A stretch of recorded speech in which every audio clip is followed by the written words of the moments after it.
وسلم تسليما اللهم صل على سيدنا ومولانا محمد وعلى آل سيدنا وأصحاب سيدنا ومولانا محمد وبارك وسلم وسلم الصلاة والسلام عليك يا سيدي يا رسول الله وعلى آلك وصحبك يا سيدي يا محبوب رب العالمين تعظیم حاضرین و سامعین السلام علیکم ورحمۃ اللہ وبرکاتہ۔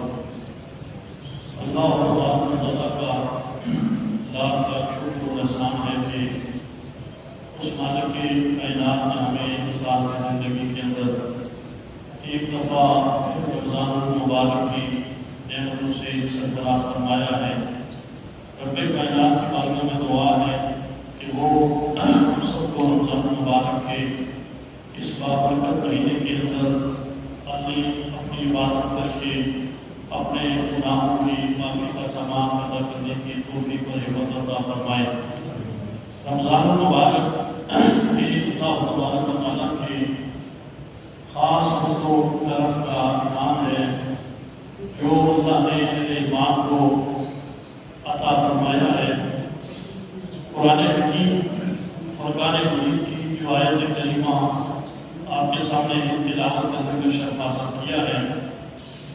اس میں اللہ رب العزت یہ ارشاد فرما رہے ہیں کہ اے ایمان والو، تمہارے اوپر روزے فرض کر دیے گئے ہیں، اور یہ بھی نہیں کہ صرف تمہارے اوپر ہی روزے فرض کیے گئے ہیں،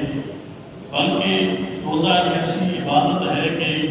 تم سے پہلے جتنے بھی انبیاء کرام علیہ السلام کی امتیں گزری ہے،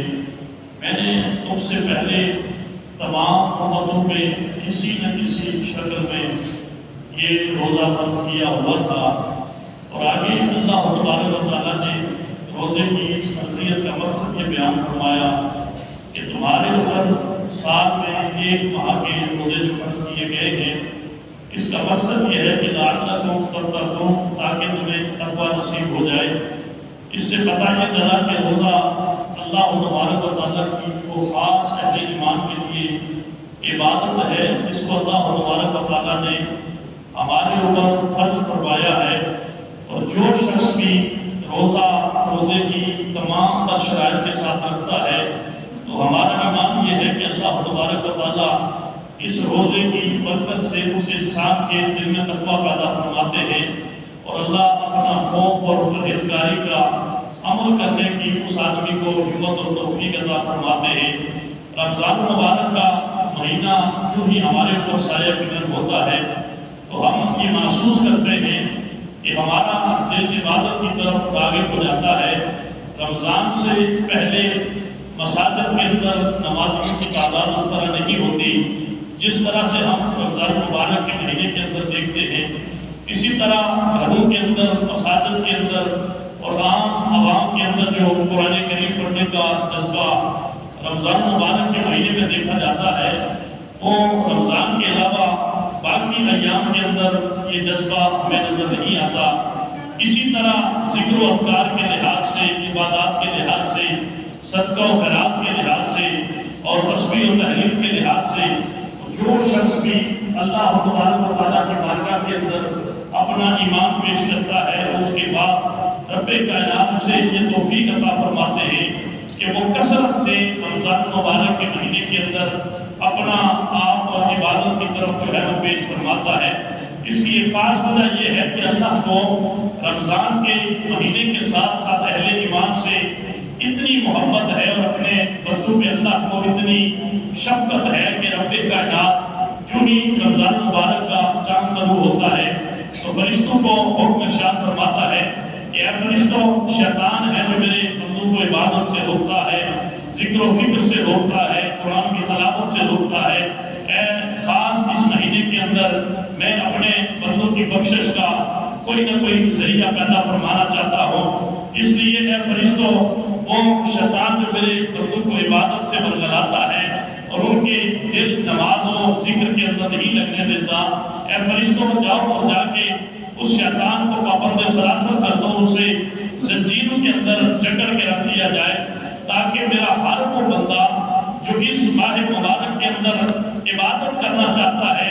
شیطان اس کے راستے میں رکاوٹ نہ بن سکے۔ میرا ہر وہ بندہ جو اس رمضان مبارک کے مہینے کے اندر قرآن کی تلاوت کرنا چاہتا ہے، یہ شیطان اس کے راستے میں جو ہے وہ رکاوٹ نہ بن سکے۔ میرا ہر وہ بندہ تو صدقہ و خیرات کرنا چاہتا ہے تاکہ یہ شیطان اس کی اس عبادت کے اندر رکاوٹ نہ بنے۔ اس لیے رب کائنات کا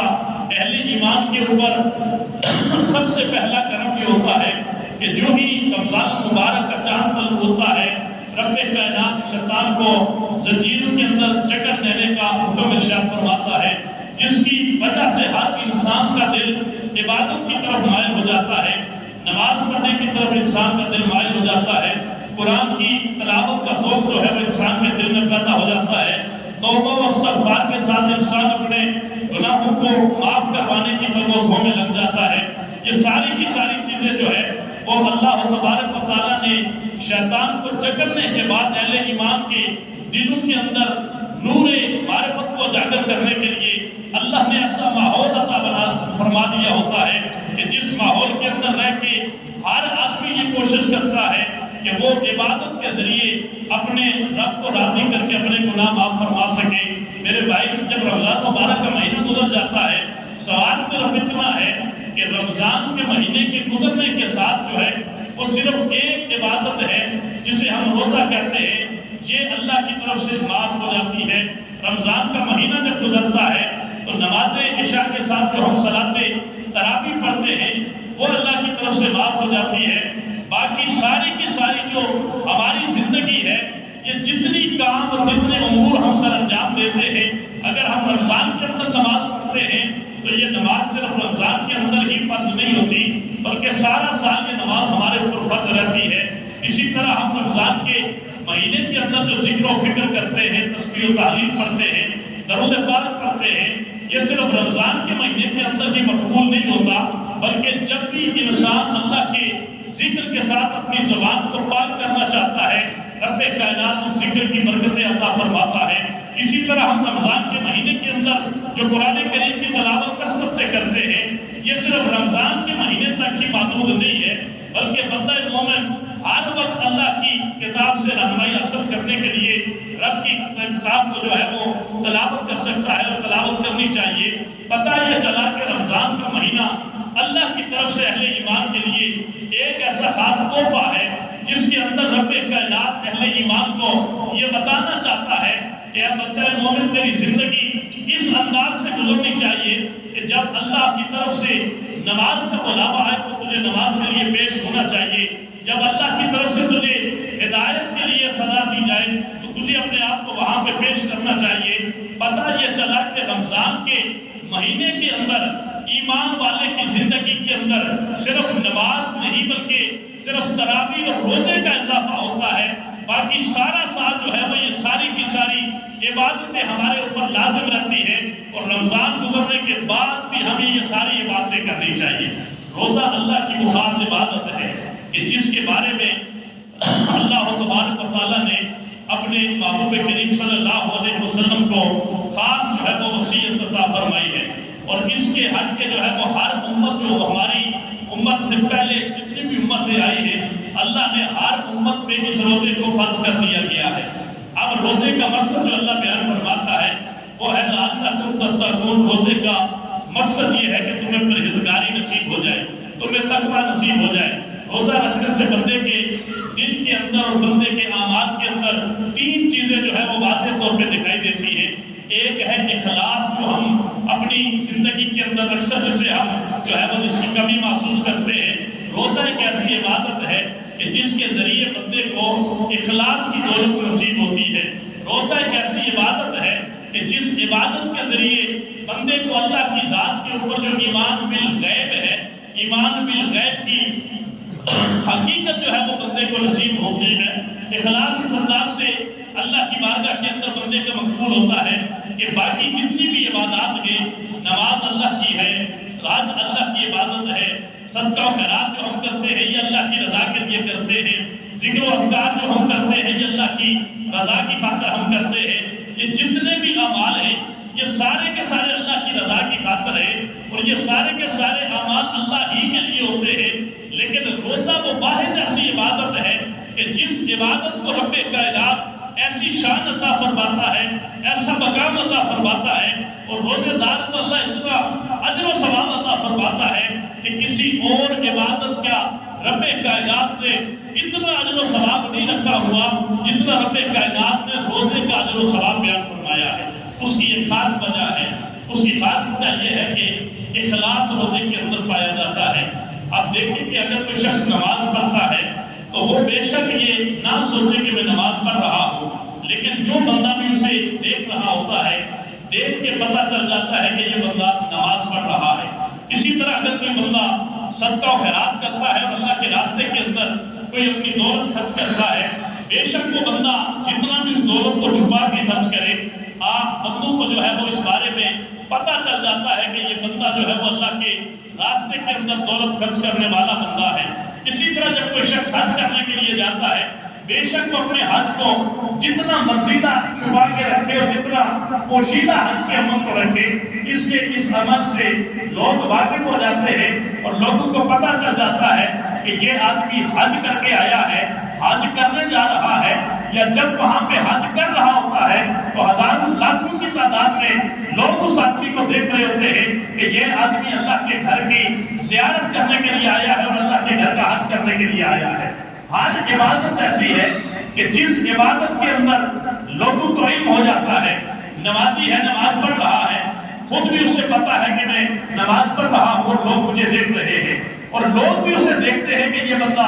نماز پڑھ رہا ہے۔ اب وہ راز نہیں رہتا، بلکہ نماز پڑھنے کا جو عمل ہے وہ بندوں کے سامنے بھی ظاہر ہو جاتا ہے اور اللہ کی ذات کے سامنے بھی وہ عمل ظاہر ہوتا ہے۔ اسی طرح ایک بندہ جب حج کرنے کے لیے جاتا ہے، حج ایک ایسا عمل ہے کہ جو اللہ کی رضا کی خاطر کیا جاتا ہے، لیکن حج بھی ایک ایسا عمل ہے کہ جس عمل کو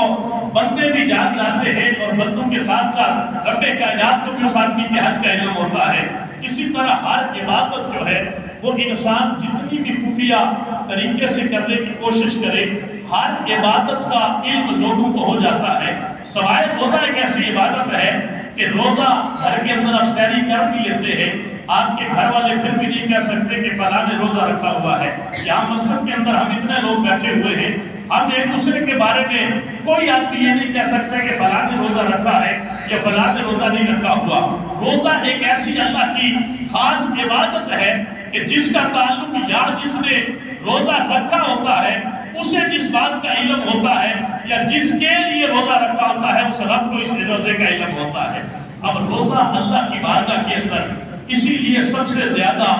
مقبول عبادت ہے۔ اللہ کے محبوب کریم صلی اللہ علیہ وسلم ایک حدیث مبارکہ بیان فرماتے ہیں کہ کل عمل ابن آدم،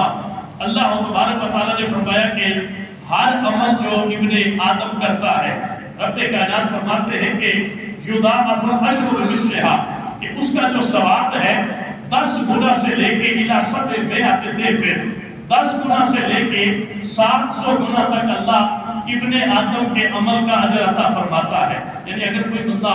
کوئی نیکی کا کام کرتا ہے، کوئی عمل کرتا ہے، تو رب کائنات اس ایک عمل کے بدلے 10 سے لے کے 700 تک جو ہے وہ نیکی اللہ عطا فرماتے ہیں۔ ایک عمل کی وجہ سے اللہ 700 گنا تک جو ہے وہ انسان کو نیکی عطا فرماتے ہیں۔ چھوٹی سی مثال یہ آپ لوگوں نے گندم کی ابھی کٹائی کی ہے، رب کائنات کی مثال قرآن کے اندر بھی بیان فرماتے ہیں کہ جس طرح آپ ایک بیج اور ایک دانہ جو ہے وہ آپ زمین کے حوالے کرتے ہیں تو رب اس دانے کی حفاظت فرماتا ہے اور اس ایک دانے کے بدلے اللہ تمہیں کئی 100 دانہ عطا فرماتا ہے۔ ایک دانے کے بدلے اللہ ہمیں کئی 100 دانہ جو ہے وہ عطا فرماتا ہے۔ اسی طرح رب کائنات نے یہاں حدیث مبارکہ کے الفاظ ہیں کہ اللہ تبارک و تعالیٰ انسان کے ابن آدم کے ایک عمل کے بدلے رب کائنات 10 سے لے کے 700 گنا تک اللہ جو ثواب عطا فرماتا ہے۔ الا الصوم الصوم لی وانا اجزی بہ، اللہ کے محبوب کریم نے فرمایا کہ رب کائنات نے ہر نیکی کو بیان فرما دیا، ہر چیز کی جو ثواب کی جو ہے وہ نیکیوں کی تعداد کو اللہ نے بیان فرما دیا۔ اگر بندہ نماز گھر کے اندر پڑھے تو ایک نماز کے بدلے رب فرشتوں کو بتا دیتا ہے کہ اس کا اتنا ثواب لکھ دیا جائے۔ اگر بندہ محلے کی مسجد کے اندر جماعت کے ساتھ اگر نماز پڑھتا ہے، رب فرشتوں کو بتا دیتا ہے کہ اس کی ایک نماز کا اتنا ثواب اسے عطا کر دیا جائے، اگر وہ بندہ جو ہے وہ جامع مسجد کے اندر جا کے نماز پڑھتا ہے جماعت کے ساتھ، تو رب کائنات فرشتوں کو بتا دیتا ہے کہ اس آدمی کی ایک نماز کا ثواب اتنا کر دیا جائے۔ اسی طرح اگر بیت المقدس مسجد اقصی مسجد نبوی کے اندر بندہ جو ہے وہ عبادت کے اندر نکھار پیدا کرتا جاتا ہے، رب کائنات اس بندے کی عبادت کے اندر اسی لحاظ سے اجر و ثواب کے اندر بھی اللہ اضافہ فرماتا جاتا ہے۔ لیکن اللہ کے محبوب کریم صلی اللہ علیہ وسلم نے فرمایا کہ رب کائنات ہر عبادت کا ثواب فرشتوں کو بتا دیتا ہے، ہر عبادت کا ثواب جو ہے وہ فرشتوں کے علم میں لے آتا ہے کہ اس آدمی کو اتنا ثواب عطا فرمانا ہے، اتنا ثواب عطا فرمانا ہے۔ لیکن اللہ کے محبوب نے فرمایا کہ الا الصوم، رب کائنات نے یہ فرمایا کہ اے محبوب مگر روزہ ایک ایسی عبادت ہے کہ الصوم لی وانا اچھی نہیں، روزہ بندے نے میرے لیے رکھا تھا اور قیامت کے دن اس روزے کی جزا میں خود ہی عطا فرماؤں گا۔ اب دیکھیں کس آدمی نے روزہ رکھا ہے کسی نے نہیں رکھا، یہ صرف روزے دار کو پتا ہے یا اللہ تبارک و تعالیٰ کی ذات کو پتا ہے۔ رب کائنات نے روزہ دار کے روزے کا اتنا راز رکھا کہ وہ فرشتہ جو نیکیاں لکھتا ہے، رب کائنات نے اس فرشتے کو بھی روزے دار کے اجر و ثواب سے آشنا نہیں کیا، اسے بھی یہ علم نہیں کیا کہ اس ایک روزہ رکھنے والے کو میں ایک روزے کا کتنا ثواب عطا فرماؤں گا۔ رب کائنات صرف فرشتوں کو یہ حکم ارشاد فرماتا ہے کہ آپ فرشتوں اس بندے کے نامہ اعمال کی جو رجسٹر ہے اس رجسٹر کے اندر اس کے رمضان کے روزوں کو درج کر دیا جائے، قیامت کے دن جب یہ بندہ میرے سامنے پیش کیا جائے گا تو میں خود اس کے روزوں کا بدلہ اسے عطا فرماؤں گا، میں خود اس بندے کو روزے کی جزا اور روزے کی نیکیاں جو ہے وہ عطا فرماؤں گا۔ بعض لوگ جو ہے وہ شوقیہ طور پہ اور بغیر کسی مجبوری کے رمضان کا روزہ ترک کر دیتے ہیں۔ اللہ کے محبوب کریم صلی اللہ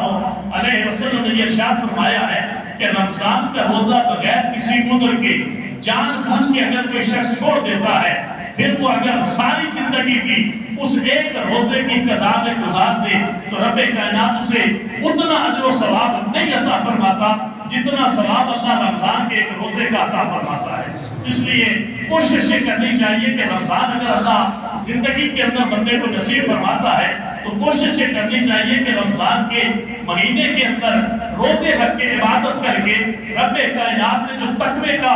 پیدا کرنے کا ہمیں اس آیت کے اندر امید عطا فرمائی ہے، اس امید کے ساتھ بندہ عبادت کرے کہ رب کائنات کی رمضان کے روزوں کی وجہ سے اللہ ہمارے دل میں تقویٰ پیدا فرما دے گا۔ اب روزہ رکھنے کی وجہ سے کوئی انسان جان سے نہیں جاتا۔ بعض لوگ جو ہے وہ بہانہ تلاش کرتے رہتے ہیں۔ روزہ ایک ایسی عبادت ہے کہ جس کی ظاہری طور بھی انسان کو برکتیں نصیب ہوتی ہیں اور باطنی طور پہ بھی اللہ نے انسان کو برکتیں عطا فرماتا ہے۔ روزہ رکھنے سے کمزوری نہیں ہوتی، روزہ رکھنے سے کوئی بیماری نہیں لگتی، روزہ رکھنے سے آدمی جو ہے وہ بالکل یہ مت سمجھے کہ روزہ رکھنے کی وجہ سے میرے اوپر کوئی بیماری جو ہے وہ حملہ ہو جائے گی۔ اللہ کے محبوب کریم کی واضح حدیث مبارکہ ہے کہ صوموا تصحوا، کہ روزے رکھا کرو، رب کائنات روزوں کی برکت کی وجہ سے تمہیں صحت یابی عطا فرما دے گا۔ یعنی روزہ ایک ایسی عبادت ہے کہ جس کی وجہ سے رب کائنات انسان کے جسم کو طاقت عطا فرماتے ہیں، انسان کی صحت کو اللہ برقرار رکھتے ہیں اور انسان کے جسم کے اندر اللہ اس روزے کی برکت سے کئی بیماریوں کو اللہ تعالیٰ دور فرما دیتے ہیں۔ حضرت امام زین العابدین رضی اللہ تعالیٰ عنہ آپ کی بارگاہ کے اندر ایک مجوسی نصرانی آیا، بہت بڑا حکیم تھا، تو وہ کہنے لگا کہ آپ کا تو یہ دعویٰ ہے کہ ہماری کتاب کے اندر ہر چیز موجود ہے اور ہر چیز کا علم موجود ہے۔ العلم علمان، علم الادیان و علم الابدان۔ علم کی تو دو قسمیں ہیں، ایک علم کا تعلق ہے دینداری سے، ایک علم کا تعلق ہوتا ہے انسان کی جسمانی صحت سے، انسان کے بدن سے۔ ہم جو حکیم لوگ ہیں ہم انسان کے بدن کے حوالے سے، انسانی جسمانی صحت کے حوالے سے انسان کو جو ہے وہ فائدہ پہنچاتے ہیں، اس حوالے سے ہم علم حاصل کرتے ہیں۔ آپ کے قرآن حکیم کے اندر اگر ہر چیز کا بیان موجود ہے تو پھر انسانی صحت کے حوالے سے رب کائنات نے قرآن حکیم کے اندر ایسا نظام بیان کیوں نہیں فرمایا؟ تو حضرت امام زین العابدین رضی اللہ تعالیٰ عنہ نے فرمایا کہ قرآن کریم کے اندر رب کائنات نے ہر آیت کے اندر شفا رکھی ہے، رب کائنات نے قرآن کے اندر ہر سورت کے اندر اللہ نے انسانی جسم کی سلامتی اور صحت کے لیے اللہ نے اصول بیان فرمائے ہیں۔ لیکن آپ نے فرمایا کہ پھر بھی تیرے لیے تو چونکہ اپنے آپ کو بہت بڑا حکیم سمجھتا ہے اور اپنے آپ کو بہت بڑا جو ہے وہ انسانی جسم کا ہمدرد سمجھتا ہے، میں تیرے سامنے قرآن کریم کے صرف 3 لفظ بیان کروں گا، ان لفظوں کا سادہ سادہ جمع بیان کروں گا، پھر تجھے پتہ چل جائے گا کہ رب کائنات نے انسانی جسم کے حوالے سے قرآن کے اندر کتنا اعلیٰ حکمت و اصول بیان فرمایا ہے۔ آپ نے فرمایا کہ رب قرآن میں یہ فرماتا ہے کلوا واشربوا ولا تسرفوا، کہ کھاؤ پیو اور اس کے اندر زیادتی نہ کرو۔ آپ دیکھیں کہ انسان جب کھانے پینے کے اندر زیادتی کے مراحل سے گزرتا ہے، سب سے بڑا انسانی جسم کے اندر جو بیماریوں کی آماج کا ہے وہ انسان کا معدہ ہے۔ ہر بیماری کی جو بنیاد ہے، جڑ ہے، وہ انسانی جسم کا معدہ ہے۔ انسانی جسم کا معدہ اگر سلامت رہے گا، آپ کا پیٹ اگر سلامت رہے گا، تو رب کائنات آپ کو ہر قسم کی بیماریوں سے محفوظ رکھے گا۔ تو امام زین العابدین نے فرمایا کہ دیکھ رب کائنات نے انسان کو کھانے کا حکم دیا ہے، پینے کا حکم دیا ہے، لیکن ساتھ رب کائنات نے یہ بھی حکم ارشاد فرمایا ہے کہ کھانا اور پینا صرف جو ہے وہ اتنی ضرورت کا رکھو کہ جس کی وجہ سے تم اپنی زندگی کی سانسیں بحال رکھ سکو۔ رب کائنات تمہارے جسم کو سلامتی عطا فرما کے صحتیابی عطا فرما دے گا۔ ایک بادشاہ حضور نبی کریم صلی اللہ علیہ وسلم کی بارگاہ میں حاضر ہوا اور اپنے کچھ حکیم جو ہے وہ آپ کی بارگاہ کے اندر پیش کر کے عرض کرتا ہے کہ یا رسول اللہ، میرے بہت بڑے بڑے یہ حکیم ہیں، انہیں وظیفہ مہینے کا میں دوں گا، یہ تنخواہ انہیں میں دیا کروں گا، یہ مدینہ شریف کے اندر رہیں گے اور آپ کا جو بھی صحابی بیمار ہو گئے اس کا علاج فرمائیں گے۔ کافی عرصے تک وہ حکیم وہاں پہ رہے، لیکن کوئی بھی صحابی بیمار نہیں ہوئے۔ تو بعد میں وہ حکیم جو ہے وہ بادشاہ جب آیا حضور نبی کریم صلی اللہ علیہ وسلم سے ملاقات کرنے کے لیے جب آیا، تو اللہ کے محبوب کی ملاقات کے بعد جب وہ فارغ ہوا تو وہ حکیم حاضر ہو کے اپنے بادشاہ سے عرض کرتے ہیں کہ بادشاہ سلامت، ہمارا علم جو ہے وہ مانگ پڑ رہا ہے، ہماری علمی جو اندر ایک ہمارے اندر جستجو تھی یا علم کی جو ہمارے اندر ایک تحقیق کا جذبہ تھا وہ مانگ پڑ رہا ہے، اس لیے کہ اتنے عرصے سے ہم یہاں پہ رہ رہے ہیں، یہاں پہ کوئی شخص بیمار نہیں ہوا اور کوئی شخص ہمارے پاس جو ہے وہ علاج معالجہ کے لیے نہیں آیا۔ تو بادشاہ نے اللہ کے محبوب کریم کی بارگاہ میں عرض کی کہ یا رسول اللہ، میں نے یہ حکیم اس لیے یہاں پہ رکھے تھے کہ آپ کے صحابہ کا یہ علاج فرمائیں گے۔ وجہ کیا ہے کہ یہ تو کہتے ہیں کہ آپ کے صحابہ میں سے کسی کو کوئی بیماری ایسی ہے کہ جس کا ہم علاج کریں، اس کی خاص وجہ کیا ہے؟ تو اللہ کے محبوب کریم نے ایک ہی بات بیان فرمائی کہ میں نے صحابہ کرام کی جو تعلیم کی ہے اس تعلیم کے اندر یہ شامل ہے کہ کھانا اس وقت تک نہ کھایا جائے جب تک انسان کو شدید بھوک نہ لگی ہو، اور پھر جب بھوک لگی ہو تو پھر بھی کھانا اتنا نہ کھایا جائے کہ جس سے پیٹ بھر جائے، بلکہ ہمیشہ بھوک چھوڑ کے کھانا کھایا جائے۔ میرے صحابہ صرف کھانے کے اوپر کنٹرول کرتے ہیں اور اپنے پیٹ خالی رکھتے ہیں۔ رب کائنات نے اس وجہ سے ان کو ہر بیماری سے محفوظ رکھا ہوا ہے۔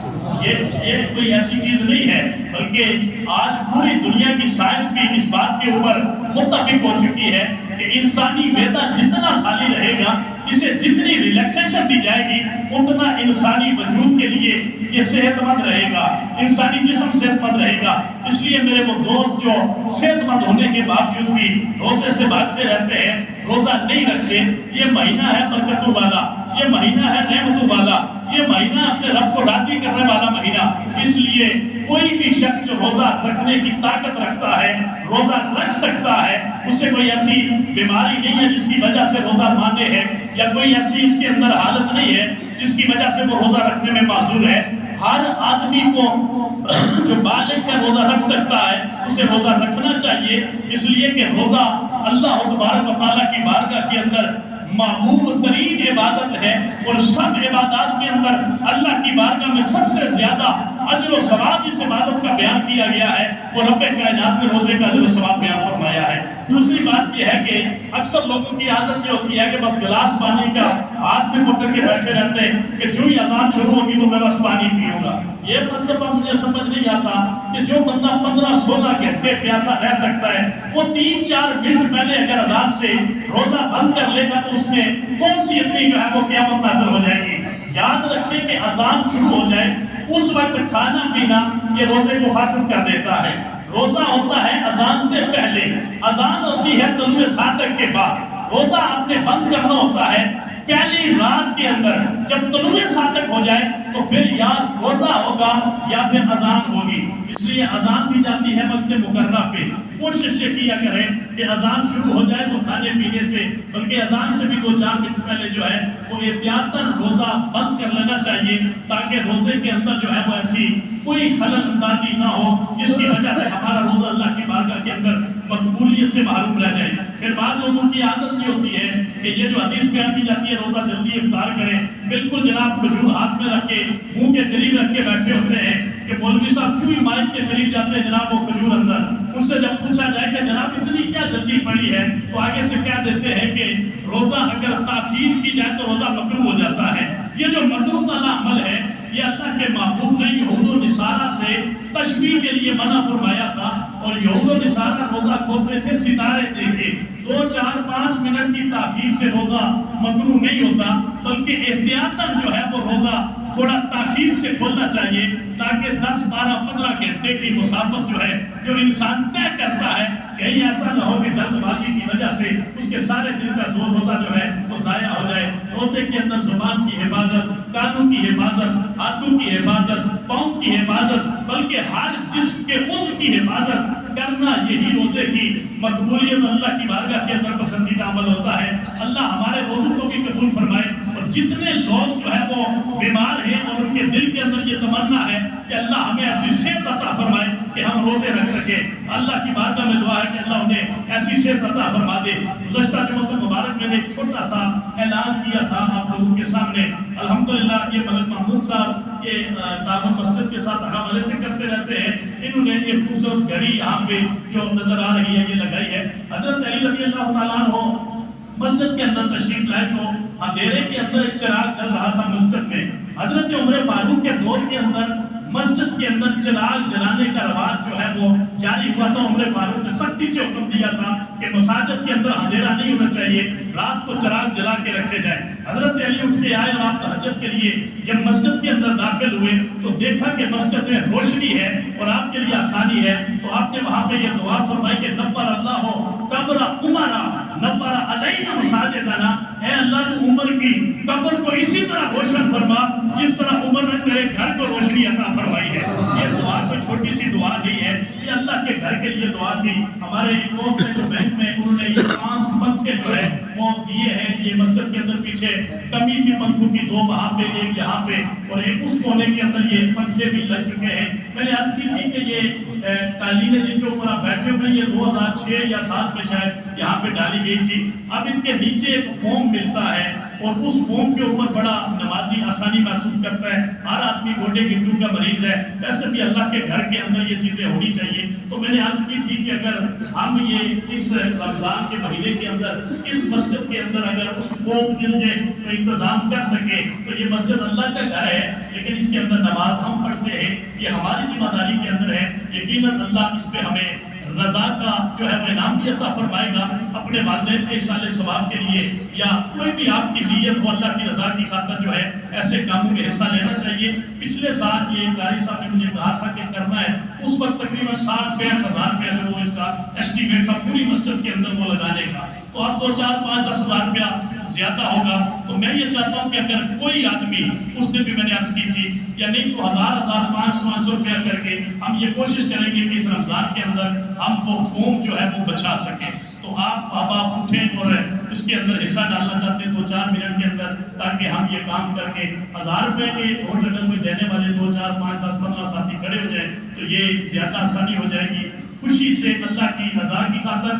اپنے والدین کے اصالِ ثواب کے لیے. رمضان کا مہینہ ہے, خیر و برکت کا مہینہ ہے, ایک کے بدلے اللہ کئی 1000 گنا عطا فرمانے والی ذات ہے. اس لیے فوراً سوچنے والی بات نہیں ہے, اٹھ کے دیر تاکہ یہاں پہ یہ جو کام ہے یہ کرنا ضرور ہے اور اللہ کے گھر کا کام ہے یہ ہو بھی جائے گا. یہ ہمارا اور یہ کسی کا محتاج نہیں ہے. میرے یہ بھائی مجھے اس میں شرمانے والی بات نہیں ہے. جتنے قدم چل کے آپ اللہ کے گھر میں آئیں گے اللہ آپ کو اس کا اجر و ثواب عطا فرمائے گا. یہ اللہ سب کا دیا ہوا قبول فرمائے. یہ انشاءاللہ کوشش کریں گے کہ